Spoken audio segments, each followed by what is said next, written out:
we're going to take this idea of graphing just one step further and now look at acceleration versus time graphs. And so just like the name implies, we're still going to deal with time as our independent variable, so time will still be on our x-axis. But now our y-axis is going to be acceleration, which we'll measure in meters per second squared. But once again, I've used the same exact shape of graph that we dealt with in our previous two notes. But again, we're going to see that on an AT graph, acceleration versus time graph, the shape that we see here is going to tell us very different things than it did in the other two cases. But again, we'll start in a similar way. We'll note what the y-intercept is. And we don't know its specific value, but we know that it's some non-zero value. So this thing must have started with some acceleration, and specifically it's on the positive side of the axis, so it started with some positive acceleration.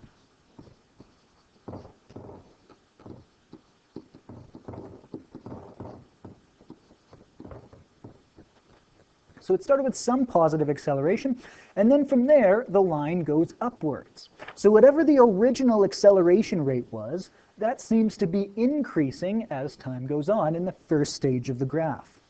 So when that happens, we call that a positive change in acceleration.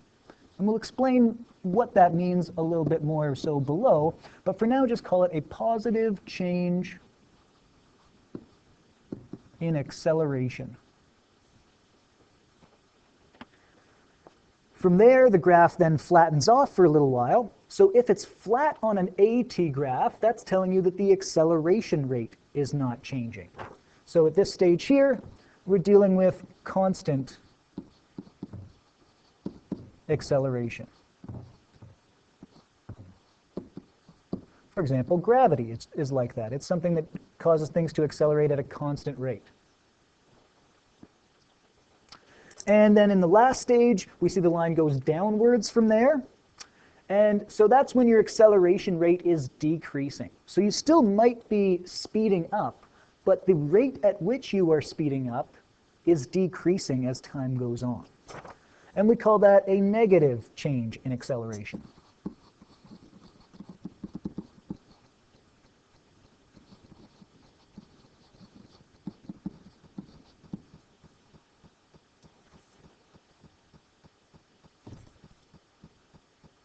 And just like we've done in our previous notes, we can now look at what direction of slope and steepness of slope would tell us for an AT graph in this case.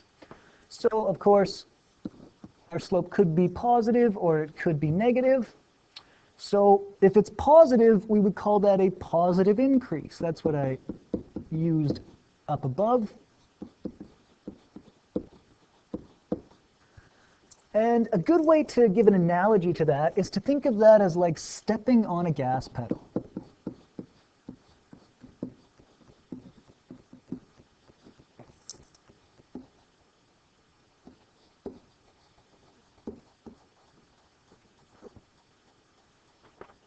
The opposite of that then is a negative increase.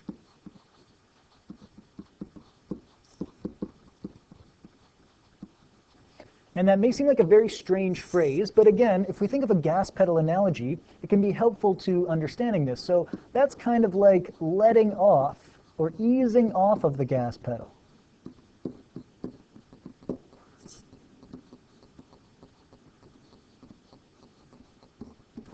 Because if your foot is touching the gas pedal in any way, then it is causing your car to accelerate. If you step on it really hard, then it's going to cause that acceleration rate to go up and up. So you'll accelerate at faster and faster rates. As you ease off the gas pedal, your car's still going to keep speeding up, but it's going to speed up at a lesser and lesser rate. It's not going to speed up as much with each second that goes by. That's what the negative increase is telling us when we let off the gas pedal. But of course, steepness is something to take into consideration as well. So it could be very steep up or very steep down. And when it's steep, that would just be indicating that it's a very quick change that's happening, a very quick change in our acceleration. Whereas if it's much more shallow, remember that's the terminology we used before, then we would say that that's a more gradual change.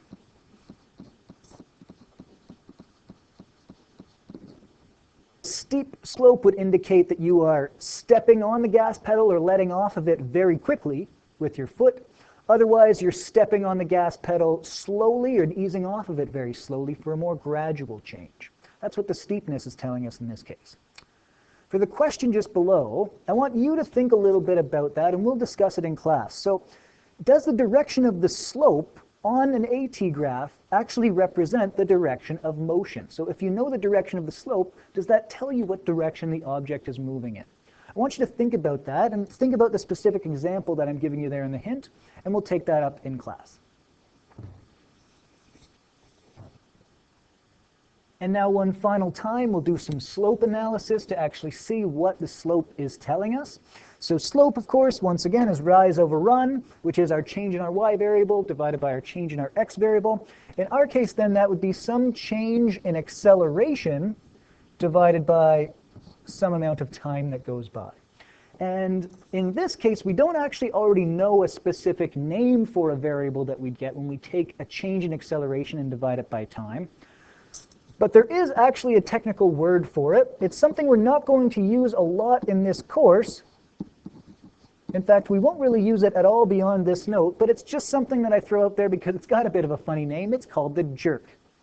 And so if something is changing its acceleration rate, if you can imagine somebody stepping on the gas pedal really hard and then easing off of it and then stepping on it hard again, that's going to jerk your body around because the acceleration rate of the car is constantly changing. And so how quickly the acceleration changes gives us some concept of how much you're being jerked around, how much your body is being moved by that changing acceleration. And so that's where that name jerk actually comes from. And so the slope on an AT graph is actually telling us the average jerk of the object. So we are not saying that the object is some average jerk. We are calculating the average jerk of the object. And again, that's not something that really comes up very much at all in typical engineering applications. And so it's not something we're actually going to deal with much at all in this course beyond now, but it's just a nice fact that we can mention that relates to acceleration time graphs. So while we're at it, we might as well take a look at what kind of units we would get from slope, meaning what kind of units we technically have if we needed to do anything with jerk. So for unit analysis, we just remind ourselves that what we were dividing was a change in acceleration by a change in time. So now if we pull that aside and look at the units involved, acceleration was meters per second squared. And then we divide that once again by time, so that's divided again by a unit of seconds. And so if we put all of that together, what we actually get is a unit that is meters per second cubed. And so that technically is the unit for jerk.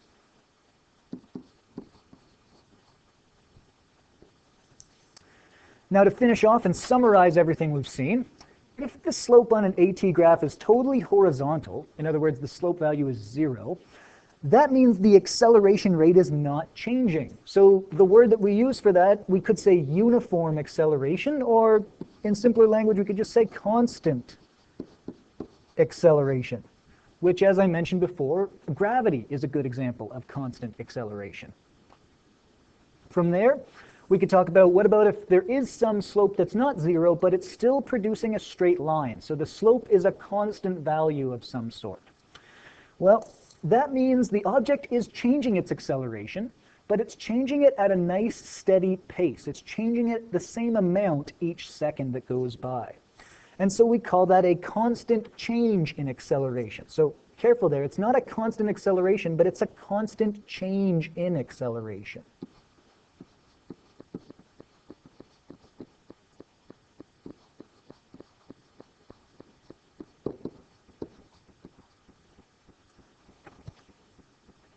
So it's a constant change in acceleration. And then the final thing we need to think about is if the line is actually curved, then it's not even changing at a constant rate. And so we would say that it's a non-uniform or a not constant change in acceleration.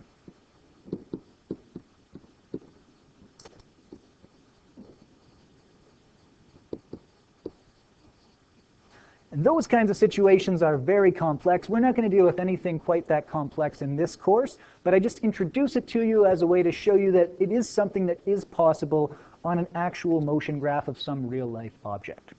So think a little bit about the question that was earlier on in the note. We'll discuss that in class and give you a bit more time to continue working on your graphing assignments.